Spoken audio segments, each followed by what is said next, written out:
मन लगाकर सुनिए दोस्तों। क्या आपने कभी महसूस किया है कि आपका मन बिना किसी वजह के किसी बात को पकड़कर बैठ जाता है? कोई छोटी सी गलती, कोई अधूरा काम या किसी का कहा हुआ एक शब्द, और फिर वह मन उसी को चबाता रहता है। बार बार बार बार आप सोने जाते हैं लेकिन मन जागता रहता है। आप किसी से बात कर रहे होते हैं लेकिन भीतर कोई और बातचीत चल रही होती है। अगर ऐसा हो गया तो, अगर वो ना हुआ तो, अगर सब खत्म हो गया तो यही है चिंता, मन की वह जकड़ जो हमारे विचारों को धीरे धीरे खा जाती है। गौतम बुद्ध ने कहा था, जिस बात से तुम डर रहे हो वह अभी हुई नहीं है, फिर भी तुम उसे झेल रहे हो। यही तो चिंता का जहर है, एक ऐसा जहर जो बिना किसी वास्तविक घटना के हमें दर्द देता है। हम भविष्य की कल्पना में डूब जाते हैं और वर्तमान की शांति खो देते हैं। लेकिन क्या आप जानते हैं, मनोविज्ञान भी आज वही कहता है जो बुद्ध ने 2500 साल पहले कहा था। आधुनिक मनोवैज्ञानिक कहते हैं, anxiety is not about present moment, it's about imagine fears.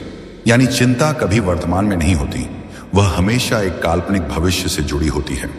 एक ऐसा भविष्य जिसे हमने अपने मन में ही बनाया है। गौतम बुद्ध ने अपने जीवन में कितनों को इस जाल से मुक्त किया था। उनके शिष्यों में से एक आनंद अक्सर चिंतित रहता था। कभी बुद्ध के स्वास्थ्य की चिंता, कभी अपने ध्यान की कमी की चिंता, कभी इस बात की चिंता कि क्या वह कभी बोधि को प्राप्त कर पाएगा या नहीं। एक दिन बुद्ध ने मुस्कुराकर आनंद से कहा, आनंद, क्या तुम्हें लगता है कि चिंता करने से कोई फूल जल्दी खिल सकता है? आनंद चुप रहा। बुद्ध ने कहा, फूल तब खिलता है जब उसका समय आता है, लेकिन अगर तुम उसकी कली को बार बार खोलने की कोशिश करोगे तो ना फूल बचेगा ना उसकी खुशबू। यही बात जीवन पर लागू होती है।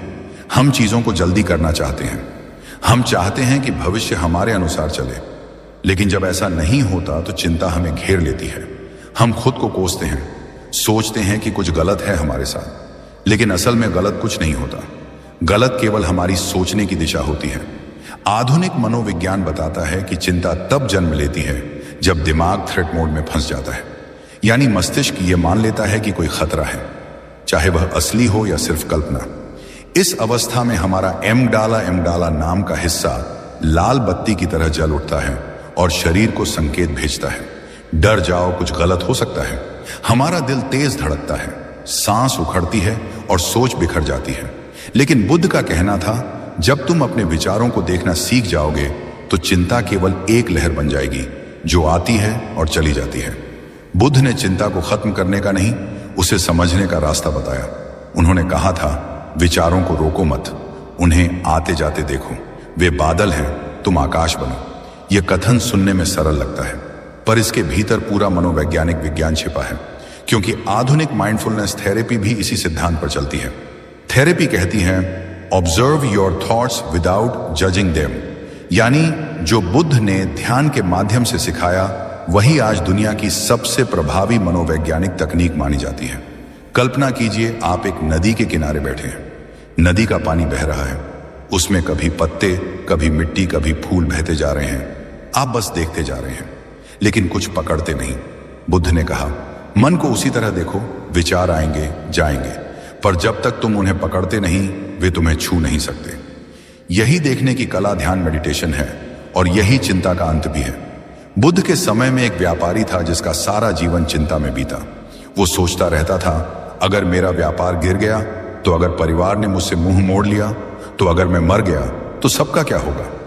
एक दिन वह बुद्ध के पास पहुंचा और बोला, भगवान, मैं हर समय सोचता रहता हूं, डरता रहता हूं, मेरी रातें बेचैनी में गुजरती हैं, मुझे शांति चाहिए।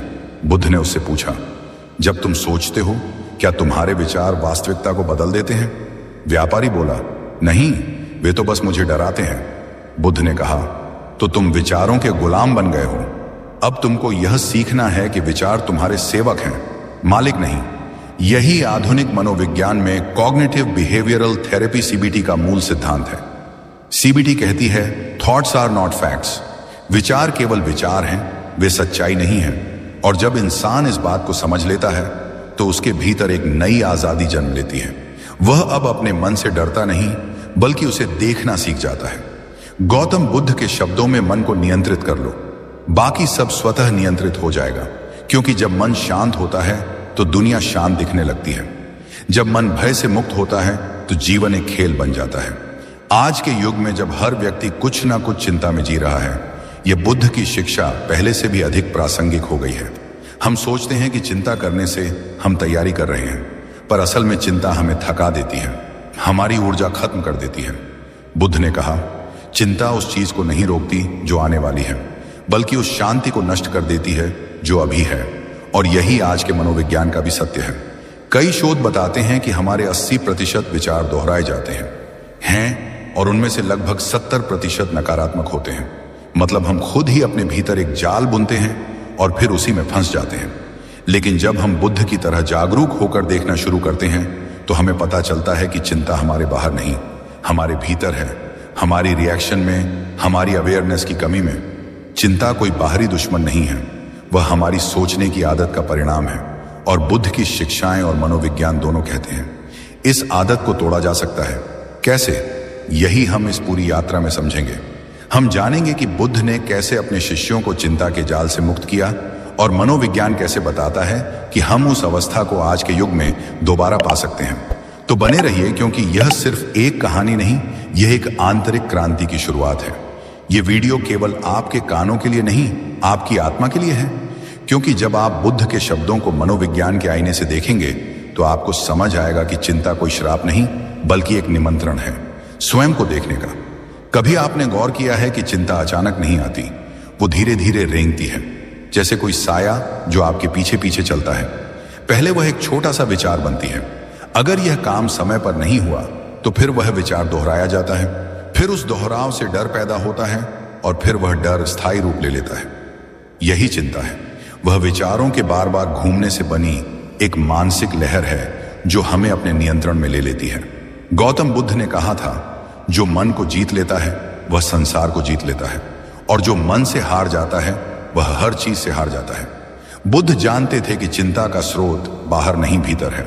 हम सोचते हैं कि चिंता हमारी परिस्थितियों से आती है, पैसे की कमी, रिश्तों की उलझन, भविष्य की अनिश्चितता, लेकिन असल में यह सब ट्रिगर्स हैं। मूल कारण नहीं, मूल कारण है हमारा मन अतीत में रहना और भविष्य में भागना। बुद्ध ने एक उपमा दी थी, जब कोई व्यक्ति नदी पार करना चाहता है तो उसे नाव की जरूरत होती है, लेकिन अगर वह नदी पार करने के बाद भी नाव को सिर पर उठाए घूमे तो वह मूर्ख कहलाएगा। इसी तरह हमारे विचार भी नाव हैं, वे किसी स्थिति को समझने में मदद करते हैं, लेकिन अगर हम उन्हीं विचारों को सिर पर उठाकर हर वक्त ढोएंगे तो वही विचार बोझ बन जाते हैं और यह बोझ ही चिंता बन जाता है। मनोविज्ञान इस बात को अलग भाषा में कहता है। आधुनिक न्यूरोसाइंस बताता है कि जब हम किसी बात को बार बार सोचते हैं तो हमारे दिमाग में न्यूरल पाथवे बनते हैं, यानी वो रास्ते जिनसे विचार गुजरते हैं। हर बार जब हम उसी चिंता को दोहराते हैं वह रास्ता गहराता जाता है। धीरे धीरे वह एक ऑटोमेटिक लूप बन जाता है और फिर चिंता हमारे नियंत्रण में नहीं रहती, बल्कि हम उसके नियंत्रण में आ जाते हैं। बुद्ध ने इसी को कहा था, मन तुम्हारा सेवक नहीं, तुम्हारा मालिक बन गया है। अब सवाल उठता है, मन ऐसा क्यों करता है? क्यों वो बार बार उसी पुराने डर को दोहराता है? क्योंकि मन का स्वभाव ही सुरक्षा की तलाश करना है। वह चाहता है कि सब कुछ उसके हिसाब से चले, कोई बदलाव ना हो, कोई अनिश्चितता ना हो। लेकिन जीवन अनिश्चितता का दूसरा नाम है, और जब जीवन हमारे नियंत्रण से बाहर होता है तो मन डरता है। वो हर संभावना को पहले ही सोचकर खुद को तैयार करना चाहता है। वह कहता है, अगर मैं सब सोच लूंगा तो शायद कुछ गलत नहीं होगा। लेकिन यही सब सोचने की आदत वास्तव में हमें सबसे अधिक थकाने लगती है। गौतम बुद्ध ने इस पर कहा था, जो बीत गया उसे छोड़ दो, जो आने वाला है उसकी चिंता मत करो। वर्तमान ही जीवन है, उसे देखो, उसे जियो। पर हम क्या करते हैं? हम अतीत की गलतियों का बोझ उठाए चलते हैं और भविष्य के डर से कांपते रहते हैं। हमारा शरीर वर्तमान में होता है, पर मन या तो कल में या कल के बाद में भटक रहा होता है। यही विभाजन, यही माइंड स्प्लिट चिंता की असली जड़ है।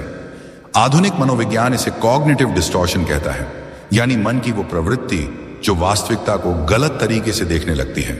जैसे अगर मैं असफल हुआ तो सब खत्म हो जाएगा, सब मुझे जज करेंगे, मैं कुछ भी ठीक से नहीं कर सकता। ये विचार झूठे हैं, पर जब हम उन्हें बार बार दोहराते हैं तो वे सच्चे लगने लगते हैं।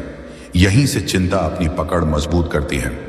बुद्ध ने एक बार अपने शिष्य से कहा था, यदि कोई व्यक्ति तुम्हें तीर मारे तो वह दर्द देगा, लेकिन यदि तुम बार बार उस तीर को याद करते रहो तो तुम अपने ऊपर 100 तीर और चला दोगे। हम यही करते हैं। घटना तो एक बार होती है, पर हम उसे 1000 बार जीते हैं। मनोविज्ञान इसे रूमिनेशन कहता है, वो प्रक्रिया जिसमें मन किसी एक नकारात्मक बात को बार बार दोहराता रहता है। ये आदत हमारी ऊर्जा को खा जाती है, हमें वर्तमान से दूर कर देती है और हम जीवन की सुंदरता देख ही नहीं पाते। पर बुद्ध का मार्ग अलग था। उन्होंने कहा, ध्यान चिंता का विरोध नहीं, उसका प्रकाश है। क्योंकि जब तुम अपने विचारों को रोशनी में देख लेते हो तो वह डरावने नहीं लगते। जैसे अंधेरे में रस्सी सांप लगती है, लेकिन रोशनी पड़ते ही सच्चाई साफ हो जाती है। इसी तरह जब तुम देखना शुरू करते हो कि ये विचार हैं, ये मैं नहीं हूं, तो चिंता का प्रभाव धीरे धीरे मिटने लगता है। मनोविज्ञान की भाषा में इसे कहते हैं माइंडफुल सेपरेशन या डिटैचमेंट। ये कोई भागना नहीं, बल्कि देखने की कला है। जब आप अपनी चिंता को एक पर्यवेक्षक की तरह देखने लगते हैं तो दिमाग का थ्रेट सेंटर शांत हो जाता है और शरीर में शांति का रासायनिक संतुलन लौटने लगता है। यही कारण है कि आज की दुनिया में माइंडफुलनेस मेडिटेशन को एंजाइटी के इलाज के रूप में अपनाया जा रहा है। पर यह सब बुद्ध ने बहुत पहले सिखा दिया था, बिना किसी लेबल के, बिना किसी किताब के। उन्होंने कहा, जब तुम वर्तमान क्षण को पूरी तरह देख लेते हो तो चिंता की कोई जगह नहीं बचती, क्योंकि चिंता हमेशा उस जगह रहती है जहां तुम नहीं होते। अब एक पल ठहरिए, अपने भीतर झांकिए। आपकी कौन सी चिंता अभी आपके मन में चल रही है? पैसे की, रिश्तों की, भविष्य की? अब जरा खुद से पूछिए, क्या यह चिंता अभी मेरे सामने है? जवाब होगा नहीं। तो फिर आप उसे जी क्यों रहे हैं? क्यों उसे अपने साथ ढो रहे हैं? बुद्ध ने कहा था, जो व्यक्ति मन के तूफान को शांत कर लेता है वह सबसे बड़ा विजेता होता है। और मनोविज्ञान कहता है, वो व्यक्ति जो अपने विचारों को पहचान लेता है उसका 80% स्ट्रेस खत्म हो जाता है। यानी बुद्ध का ध्यान और मनोविज्ञान का अवेयरनेस दोनों एक ही रास्ते पर चलते हैं। अंतर बस शब्दों का है। बुद्ध ने ध्यान सिखाया ताकि मन खुद को जान सके, और मनोविज्ञान सिखाता है कि जब हम अपने विचारों की जड़ तक जाते हैं तो हम अपने भय पर नियंत्रण पा लेते हैं। दोनों मिलकर कहते हैं, जो व्यक्ति देखने लगता है वह चिंता से मुक्त हो जाता है। तो चिंता क्या है? वो भविष्य के डर की एक कल्पना है। और वह डर क्या है? सिर्फ एक विचार जो हमने सत्य मान लिया है। और यही हमारी आध्यात्मिक यात्रा की शुरुआत है, उस विचार को पहचानना। बुद्ध ने कहा था, एक मोमबत्ती हजारों मोमबत्तियां जला सकती हैं, पर उसकी रोशनी कम नहीं होती। इसी तरह जब तुम अपने भीतर प्रकाश जगाते हो तो चिंता खुद बुझ जाती है। इसलिए चिंता को हराने की कोशिश मत करो, उसे देखो, समझो, अपनाओ और बस जागो। क्योंकि जैसे ही तुम जागोगे, वह छाया जो तुम्हारे पीछे चलती थी अचानक गायब हो जाएगी। एक बार की बात है, बुद्ध अपने शिष्यों के साथ किसी गांव में ठहरे हुए थे। सुबह का समय था। सूरज की पहली किरणें पेड़ों की पत्तियों पर चमक रही थी। शांत वातावरण में पक्षियों की हल्की चहचहाट थी और बुद्ध अपने शिष्यों को ध्यान का अभ्यास सिखा रहे थे। अचानक एक युवक दौड़ता हुआ आया। उसका चेहरा चिंता और बेचैनी से भरा था। उसके कपड़े अस्त व्यस्त थे, आंखों के नीचे काले घेरे और सांस तेज चल रही थी। वो बुद्ध के चरणों में गिर पड़ा और बोला, भगवान, मेरा मन नहीं रुकता। दिन रात बस चिंता, डर, शक और बेचैनी। कभी व्यापार की चिंता, कभी परिवार की। मैं ध्यान करने की कोशिश करता हूं, पर मेरा मन तो और अधिक दौड़ने लगता है। मुझे शांति चाहिए, मुझे मुक्ति चाहिए। बुद्ध ने मुस्कुराते हुए उसकी ओर देखा। कुछ क्षण मौन रहे, फिर पास रखे एक पत्थर की ओर इशारा करते हुए बोले, यह पत्थर उठाओ। युवक ने बिना सवाल किए पत्थर उठा लिया। बुद्ध बोले, अब इसे अपने हाथ में पकड़ो और बैठ जाओ। वो बैठ गया। बुद्ध ने शांति से बात आगे बढ़ाई। अब बताओ, यह पत्थर भारी है? युवक ने कहा, हां भगवान, यह थोड़ा भारी है। बुद्ध बोले, अगर तुम इसे 1 घंटे तक ऐसे ही पकड़ो तो क्या होगा? हाथ दर्द करने लगेगा। और अगर पूरे दिन तो शायद हाथ शून्य पड़ जाएगा। और अगर कई दिनों तक इसे पकड़े रखूं तो शायद मेरा पूरा शरीर थक जाएगा। भगवान, बुद्ध ने मुस्कुराकर कहा, अब इसे नीचे रख दो। जैसे ही युवक ने पत्थर नीचे रखा, बुद्ध बोले, क्या अब हल्का महसूस हो रहा है? हां भगवान, बहुत हल्का। बुद्ध बोले, यही तुम्हारा मन है। तुम अपने विचारों, चिंताओं, डर और कल्पनाओं को उसी तरह पकड़े हुए हो जैसे यह पत्थर पकड़ा था। जितनी देर तक तुम उन्हें पकड़ कर रखोगे वह उतना ही भारी लगेंगे। जैसे ही तुम उन्हें छोड़ दोगे तुम हल्के हो जाओगे। युवक चुप था। लेकिन उसके चेहरे पर कुछ पिघलने लगा। वो बोला, भगवान, लेकिन मैं छोड़ नहीं पाता। बुद्ध ने कहा, क्योंकि तुम छोड़ने से पहले यह मानते ही नहीं कि तुम पकड़े हुए हो। पहले यह देखो कि तुम पकड़ रहे हो। यही देखने का नाम साक्षी भाव है। जब तुम देख लोगे कि तुम चिंता को पकड़े हुए हो तो उसे छोड़ने की जरूरत नहीं पड़ेगी, वह अपने आप गिर जाएगी। यह वाक्य उस युवक के भीतर तीर की तरह छुप गया, लेकिन यह तीर दर्द देने वाला नहीं था, यह तीर जागृति देने वाला था। वो देर तक मौन रहा, फिर बोला, भगवान, क्या मन हमेशा ऐसा ही रहेगा? बुद्ध ने कहा, नहीं आनंद, मन तो नदी की तरह है। उसका स्वभाव बहना है, लेकिन तुम उसे बांधने की कोशिश करते हो। जब तुम उसे बहने दोगे तो वह खुद शांत झील बन जाएगा। यह कहानी केवल उस युवक की नहीं, हम सबकी है।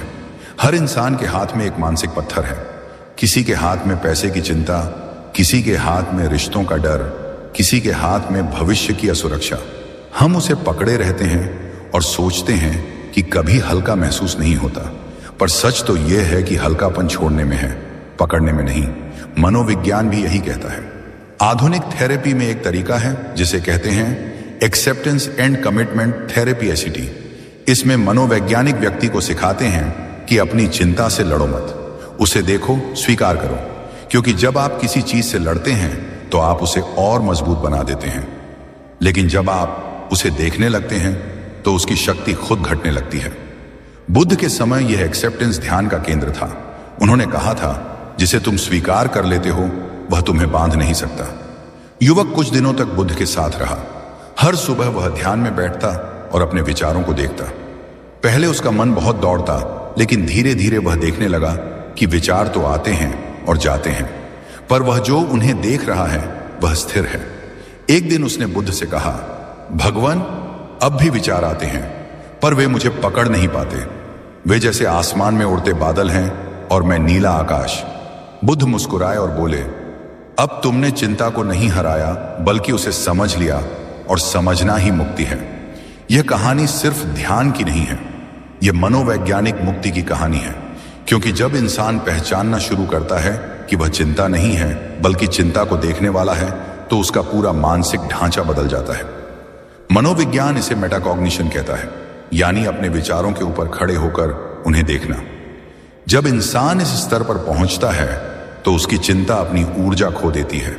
वह अब उसे नियंत्रित नहीं कर पाती, वह बस एक घटना बन जाती है, ना कि पहचान। बुद्ध ने यही कहा था, तुम अपने विचार नहीं हो, तुम वह चेतना हो जो विचारों को देखती है। अब सोचिए, अगर आप यह सच जी लें तो क्या चिंता टिक पाएगी? नहीं, क्योंकि चिंता तभी जीवित रहती है जब आप उसे अपना मान लेते हैं। जब आप कहते हैं मैं चिंतित हूं, पर जैसे ही आप कहते हैं चिंता मेरे भीतर एक विचार है, आप उससे अलग हो जाते हैं, और वही क्षण है जब स्वतंत्रता जन्म लेती है। आधुनिक वैज्ञानिक शोध बताते हैं कि जब कोई व्यक्ति ध्यान के माध्यम से अपने विचारों को देखना शुरू करता है तो उसके दिमाग का अमिगडला फियर सेंटर शांत हो जाता है और प्रीफ्रंटल कॉर्टेक्स विजडम सेंटर सक्रिय हो जाता है, यानी डर कम होता है, समझ बढ़ती है। यह वही बदलाव है जो बुद्ध ने उस युवक के भीतर पैदा किया था, बिना दवा, बिना शब्दों, केवल देखने से। बुद्ध ने कहा था, समझ ही सबसे बड़ी करुणा है, और यह समझ तभी आती है जब हम देखना शुरू करते हैं। तो जब अगली बार आप चिंतित हो, याद रखिए, आपके हाथ में भी वही पत्थर है जिसे बस नीचे रखना है। ना भागना है, ना लड़ना है, बस देखना है। देखना कि मन क्या कर रहा है, कहां भाग रहा है, क्यों डर रहा है। और जैसे जैसे देखने की रोशनी बढ़ेगी, वैसे वैसे चिंता का अंधेरा मिटता जाएगा। बुद्ध ने कहा था, अंधकार को कोसने से बेहतर है एक दीपक जलाना। वह दीपक आपकी जागरूकता है, उसे जलाइए और देखिए चिंता किस तरह धुएं की तरह गायब हो जाती है। धीरे धीरे उस युवक की जिंदगी बदलने लगी। वह पहले की तरह भागता नहीं था, चिंता में डूबता नहीं था, लेकिन अभी भीतर कुछ अधूरा था, जैसे कोई प्रश्न जिसका उत्तर उसे अब तक नहीं मिला हो। एक दिन वह फिर बुद्ध के पास पहुंचा और बोला, भगवान, मैंने बहुत सी बातें समझ ली, लेकिन जब अकेलापन आता है, जब मन उदास होता है, तब यह सारी समझ गायब हो जाती है। तब मैं फिर चिंता में डूब जाता हूं। बुद्ध मुस्कुराए। उन्होंने कहा, जो तुम अकेलापन कह रहे हो वही तुम्हारा सबसे बड़ा गुरु है। जब तुम दूसरों के साथ हो तो तुम दूसरों के विचारों में खो जाते हो, पर जब तुम अकेले होते हो तब तुम अपने भीतर झांक सकते हो। चिंता का असली कारण यह नहीं कि तुम्हारे पास समस्याएं हैं, बल्कि यह कि कि तुम अपने मन से भागते हो। जब तुम रुककर अपने मन को देखते हो तो चिंता का जाल अपने आप टूटने लगता है। बुद्ध ने उस युवक को ध्यान की एक साधना बताई। जब भी चिंता आए उसे रोकने की कोशिश मत करना, बस उसे देखो जैसे आकाश में बादल को देखते हो। वह आएगी, टिकेगी और चली जाएगी, तुम सिर्फ साक्षी बनो। वह साधना असल में मनोविज्ञान की गहराई से भी जुड़ी है। आधुनिक साइकोलॉजी भी कहती है कि जो व्यक्ति अपनी भावनाओं को ऑब्जर्व देखना सीख जाता है वह उसे आइडेंटिफाई पहचान बनाना छोड़ देता है। यानी अगर आप कहते हैं मैं चिंतित हूं तो आप अपनी चिंता बन जाते हैं, पर अगर आप कहते हैं मेरे भीतर चिंता है, मैं उसे देख रहा हूं, तो आप उससे अलग हो जाते हैं। यही बुद्ध का साक्षी भाव है और यही आधुनिक मनोविज्ञान का माइंडफुलनेस है। जब आप चिंता को देखने लगते हैं तो धीरे धीरे वह अपनी ताकत खो देती है, क्योंकि चिंता का मूल अवचेतन में है, यानी अनकॉन्शियस माइंड में। जब आप उसे कॉन्शियस बना देते हैं, उसे रोशनी में ले आते हैं, तो वह गायब होने लगती है। बुद्ध का पूरा ध्यान पथ इसी सिद्धांत पर आधारित था। जो देखा गया वह समाप्त होता है, जो अंधेरे में है वही आपको चलाता है। बुद्ध बोले, जब मन में तूफान उठे तब लड़ो मत, सिर्फ देखो। जब तुम उसे देखना सीख लेते हो तब तुम समझते हो कि वह तूफान कभी तुम थे ही नहीं। यह बात सुनकर युवक की आंखों में आंसू आ गए। उसे लगा मानो किसी ने उसके भीतर की गांठ खोल दी हो।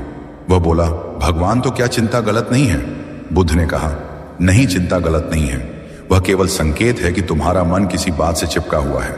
उसे देखो, समझो और छोड़ दो। चिंता को मिटाने की कोशिश मत करो। समझ के प्रकाश में वह स्वयं मिट जाती है। आज की दुनिया में जब हर इंसान किसी न किसी रूप में चिंता में जी रहा है, कभी भविष्य की, कभी रिश्तों की, कभी समाज की, बुद्ध की यह बात जैसे हर मनुष्य के लिए दवा है। आधुनिक मनोविज्ञान इसे कॉग्निटिव डिटैचमेंट कहता है, यानी थॉट से दूरी बनाना। जब आप हर विचार को सत्य नहीं मानते तब वह आपको नियंत्रित नहीं कर पाता। बुद्ध ने यही कहा, विचार को मत मानो, उसे देखो। उस युवक ने धीरे धीरे इस साधना को अपनाया। हर सुबह वह बैठता, आंखें बंद करता और अपने भीतर उठती हलचल को बस देखता। कभी पुराने दुख आते, कभी भविष्य की चिंता, लेकिन वह कुछ नहीं करता, बस साक्षी बन जाता। दिन बीतते गए और एक दिन उसे लगा कि भीतर एक शांति का महासागर है, जैसे सारी चिंता अब ऊपर ऊपर की लहरें हैं और उसके नीचे गहरी स्थिरता है। वह बुद्ध के पास दौड़ता हुआ आया। भगवान, अब मैं समझ गया, चिंता तो कभी बाहर थी ही नहीं, वह तो मेरे भीतर के अंधकार में थी। जैसे ही मैंने उसे देखना शुरू किया वह गायब होने लगी। बुद्ध ने कहा, हां, जिस दिन तुम अपने भीतर के भावों को पहचान लोगे उसी दिन तुम स्वतंत्र हो जाओगे। जो स्वयं को जान लेता है उसे संसार की कोई शक्ति बांध नहीं सकती। और यही वह क्षण था जब युवक के चेहरे पर पहली बार मुस्कान आई। वो मुस्कान जो शांति से जन्मी थी, जो समझ से निकली थी। वह भागता नहीं था, सोचता नहीं था कि कल क्या होगा। उसे पता था जब तक मन वर्तमान में है तब तक चिंता नहीं हो सकती। आधुनिक मनोविज्ञान में भी यही कहा गया है, चिंता तब होती है जब मन भविष्य में भटकता है या अतीत में अटकता है। पर बुद्ध कहते हैं, वर्तमान ही एकमात्र सच्चाई है। जो इसमें जीता है वह चिंता से मुक्त है। युवक ने पूछा, भगवान, अगर मैं पूरी तरह वर्तमान में रहूं तो क्या मेरा भविष्य सुधर जाएगा? बुद्ध मुस्कुराए, भविष्य का बीज वर्तमान में बोया जाता है। अगर तुम आज जागरूकता से जीते हो तो कल अपने आप ठीक होगा। यह जवाब केवल शब्द नहीं था, यह जीवन का विज्ञान था। आज का हर क्षण ही कल का निर्माता है। इसीलिए चिंता करना भविष्य को नहीं बदलता, लेकिन आज को जरूर खो देता है। बुद्ध के इस उत्तर के बाद युवक मौन हो गया। वह समझ चुका था कि जीवन में जो भी आएगा वह उसका शत्रु नहीं है। हर अनुभव, हर कठिनाई, हर चिंता, सब उसी की सीख का हिस्सा है। वह सिर झुकाकर बुद्ध के चरणों में बोला, भगवान, मैं अब भागूंगा नहीं, मैं देखूंगा, समझूंगा और स्वीकार करूंगा। बुद्ध बोले, यही ध्यान है, यही जीवन की शुरुआत है। बुद्ध की यह शिक्षा आज भी उतनी ही प्रासंगिक है।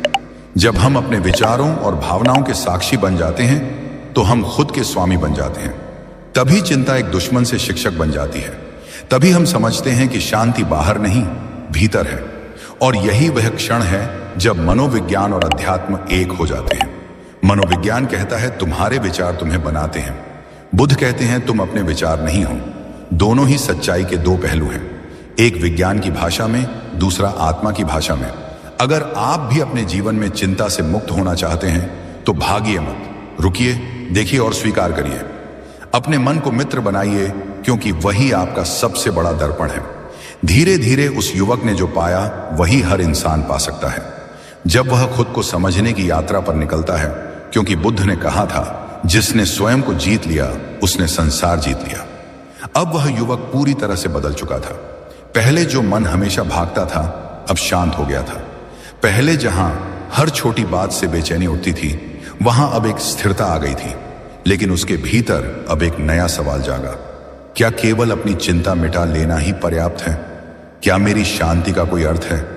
यदि बाकी लोग अब भी पीड़ा में हैं, यह सवाल उसकी साधना को और गहराई में ले गया। एक दिन वह बुद्ध के पास फिर आया।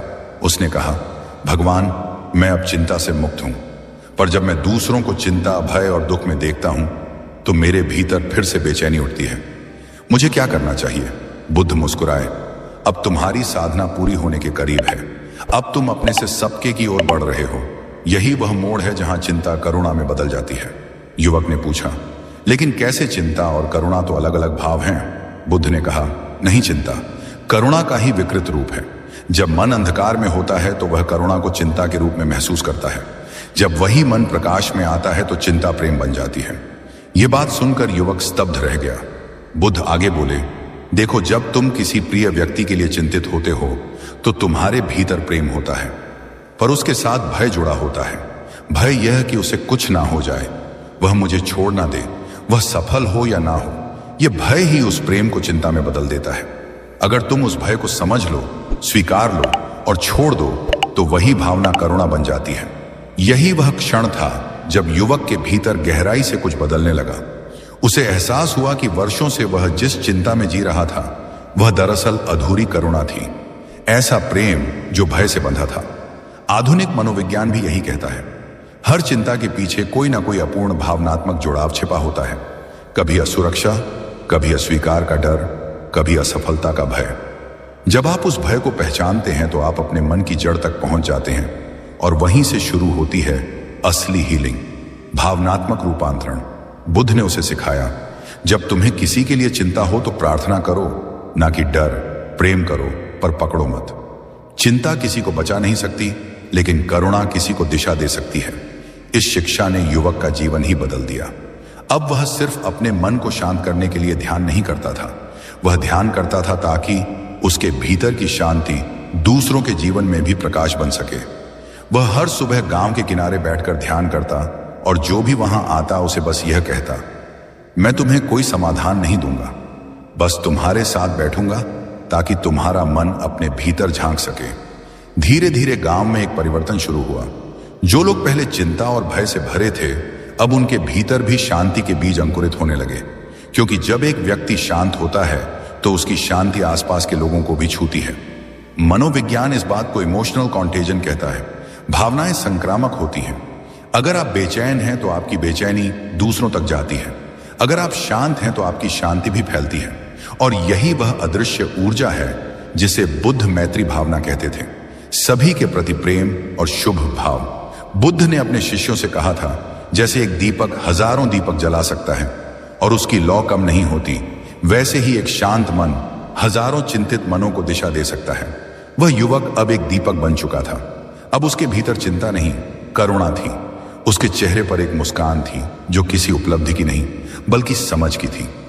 वह जब किसी को देखता तो उसके भीतर तुरंत एक भाव उठता, काश ये व्यक्ति भी खुद को देख सके। ये भाव ही करुणा है, जहां आप दूसरों को बदलने की कोशिश नहीं करते बल्कि उन्हें खुद से मिलवाते हैं। और यही बुद्ध का असली संदेश था। चिंता को समाप्त मत करो, उसे परिवर्तित करो, क्योंकि चिंता का बीज प्रेम है। बस उस पर भय का आवरण चढ़ गया है। जब भय हट जाता है तो प्रेम अपनी शुद्ध अवस्था में लौट आता है। बुद्ध बोले, जब तुम चिंता करते हो तो तुम संसार से जुड़ते हो, जब तुम करुणा करते हो तो तुम अस्तित्व से जुड़ते हो। आधुनिक मनोविज्ञान में इसे ट्रांसपर्सनल साइकोलॉजी कहा जाता है, जहां व्यक्ति अपने ईगो से आगे बढ़कर समग्र चेतना से जुड़ता है, वहां मैं और तुम का भेद मिट जाता है। और जब यह भेद मिटता है तो चिंता की जड़ ही समाप्त हो जाती है, क्योंकि चिंता हमेशा मैं से शुरू होती है।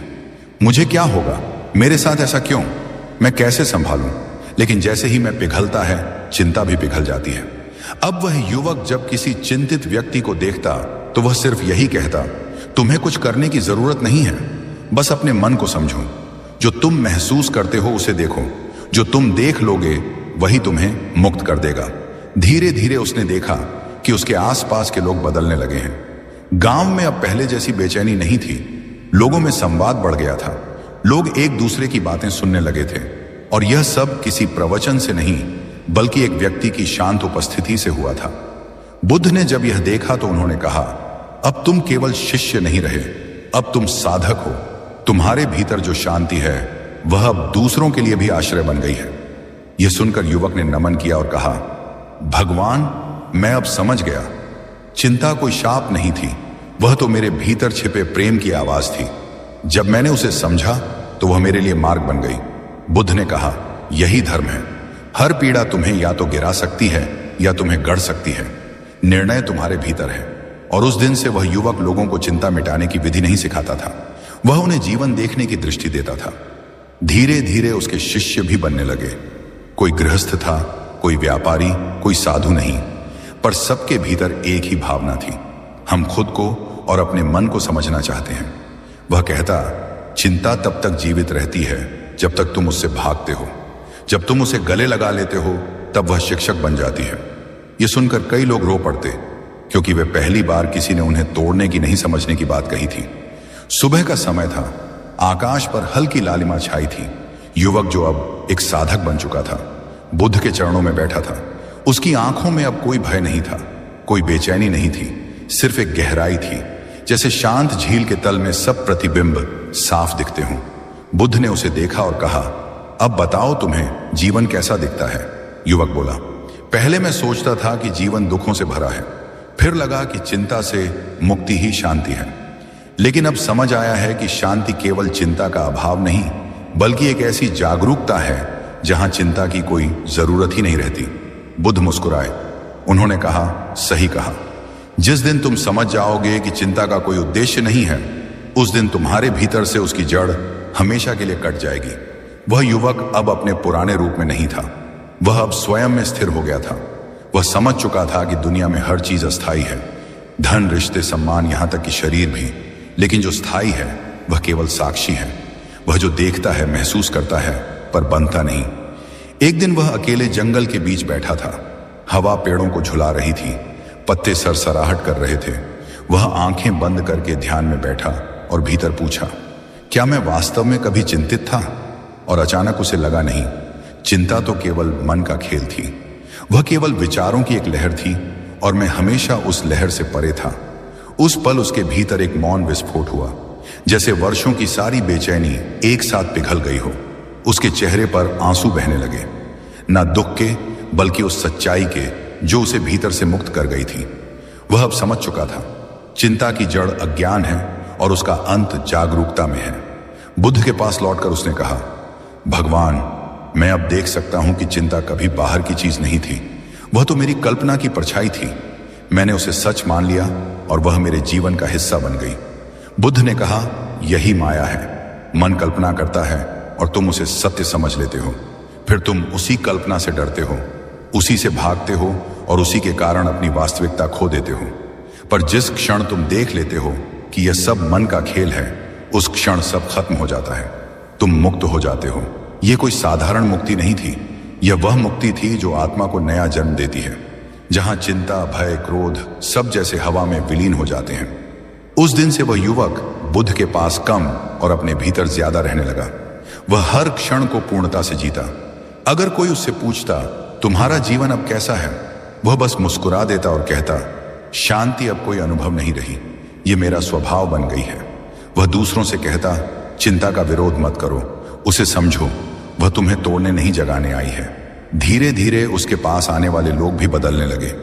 वे जो अपने जीवन की उलझनों से परेशान थे, अब समझने लगे कि हर समस्या बाहर नहीं भीतर है, और जब भीतर स्पष्टता आती है तो बाहर सब ठीक होने लगता है।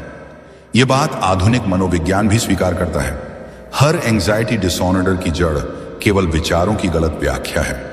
विचार अपने आप में हानिकारक नहीं होते, लेकिन जब हम उन्हें सत्य मान लेते हैं तो वही हमें घसीटते हैं। बुद्ध के शब्द आज के समय में और भी प्रासंगिक हैं। जैसे कोई चोर केवल अंधेरे में रहता है, वैसे ही चिंता केवल अचेतना में रहती है। जब तुम अपने भीतर प्रकाश जलाते हो तो चिंता कहीं नहीं टिक सकती। वह युवक अब खुद लोगों को यही सिखाता था। तुम्हारी सबसे बड़ी शक्ति तुम्हारा ध्यान है। जहां ध्यान जाता है वही बढ़ता है। अगर तुम चिंता पर ध्यान दोगे वह बढ़ेगी। अगर तुम शांति पर ध्यान दोगे वह फैल जाएगी। वह लोगों से कहता, हर दिन सुबह कुछ मिनट अपने मन को देखो। देखो कैसे विचार आते हैं, कैसे वे तुम्हें खींचते हैं। बस देखो और मुस्कुराओ। धीरे धीरे वही देखने की प्रक्रिया तुम्हें मुक्त कर देगी। कई लोग आते और पूछते, क्या हम बिना चिंता के जी सकते हैं? वह कहता, जी नहीं, बिना चिंता के जीना ही असली जीवन है। क्योंकि चिंता का अर्थ है तुम जीवन पर भरोसा नहीं कर रहे, और जब तुम जीवन पर भरोसा नहीं करते तो तुम उसके साथ बहने के बजाय उसके खिलाफ तैरते हो। उसके शब्द साधारण थे, लेकिन उनमें ऐसी ऊर्जा थी जो सुनने वालों के भीतर शांति भर देती थी। वह अब किसी मंदिर या आश्रम में नहीं था। वह अब हर मनुष्य के भीतर के मंदिर में बसता था। वह मंदिर जहां मौन ही प्रार्थना है। एक शाम बुद्ध ने उसे पास बुलाया। सूर्य अस्त हो रहा था और उसके सुनहरे किरणें झील के पानी पर खेल रही थीं। बुद्ध ने कहा, तुम्हारी यात्रा पूर्ण हो गई है। युवक ने सिर झुकाया। भगवान, अब मुझे कोई भय नहीं, कोई इच्छा नहीं, मेरे भीतर केवल करुणा है। बुद्ध बोले, तो अब तुम्हारा कर्तव्य है कि तुम यह करुणा बांटो, क्योंकि जो जाग गया है उसका कर्तव्य है कि वह दूसरों को भी जगाए, ना उपदेश से, ना शब्दों से, बल्कि अपनी उपस्थिति से। और उस क्षण जैसे हवा थम गई, जंगल मौन हो गया और ब्रह्मांड भी सुन रहा था। एक और आत्मा जाग गई थी। वह युवक झुका, बुद्ध के चरणों में प्रणाम किया और फिर धीरे धीरे आगे बढ़ गया। न किसी मंजिल की तलाश में, न किसी परिणाम की इच्छा में, बल्कि उस शांति की गूंज को फैलाने जो अब उसके भीतर अनंत बन चुकी थी। उस दिन बुद्ध ने अपने शिष्यों से कहा, देखो यह है सच्ची साधना। जब चिंता से शांति और शांति से करुणा जन्म ले तो जानो कि आत्मा ने अपना घर पा लिया है। और आज भी सदियों बाद जब कोई व्यक्ति चिंता से परेशान होकर बुद्ध की शिक्षा सुनता है तो उसके भीतर वही बीज अंकुरित होता है, शांति का, समझ का, प्रेम का। बुद्ध का संदेश कालातीत है। जो वर्तमान में जीता है वही अनंत को छूता है। तो अगर तुम भी चिंता में डूबे हो तो याद रखो, तुम्हें कुछ नया पाने की जरूरत नहीं, सिर्फ उस शांति को पहचानने की जरूरत है जो पहले से तुम्हारे भीतर है। वह मौन, व ठहराव, व सहजता जो तुम्हारे मन के गहरे तल में हमेशा रही है, उसे महसूस करो, उसे जियो, क्योंकि वहीं से तुम्हारी असली यात्रा शुरू होती है। और जैसे बुद्ध ने कहा था, अंत कोई अंत नहीं होता, वह केवल नई जागरूकता की शुरुआत होती है। यह कहानी केवल बुद्ध और उस युवक की नहीं थी, यह हम सब की कहानी है। हर वह व्यक्ति जो चिंता से जूझता है, जो खुद को समझना चाहता है, जो शांति की तलाश में है, वह भी उसी राह का यात्री है। और शायद जब तुम यह सुन रहे हो तो तुम्हारे भीतर भी वह बीज हल्का हल्का हिल रहा है जो एक दिन फूल बनकर खिलेगा, शांति, करुणा और प्रेम के रूप में। धन्यवाद।